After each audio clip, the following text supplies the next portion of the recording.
ఒక తాడు నీది, ఒక తాడు నీ భర్తది, మూడో ఎవరిదండి? దేవుడిది. దేవుడిది అత్తుకోవాలి. మీరు ఎప్పుడన్నా జరలేస్తారా? మూడు తాడులు, ఆ మూడు జరలలో రెండు జరలు నీకు కనపడతాయి, మూడో జరలు కనపడుతుందండి? కనపడతాం. ఎందుకని? అది అంత పవిత్రమైంది.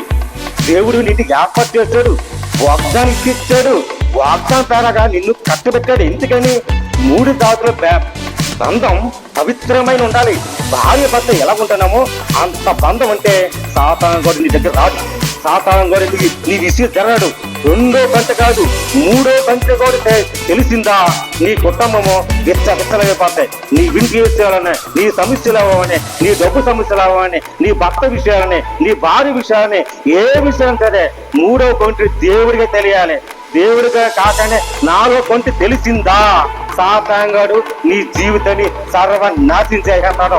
ఇది మాత్రం సత్యమైన మాటలు గుర్తించుకోవాలని ప్రతి ఒక్కరు మనం చేస్తున్నాం.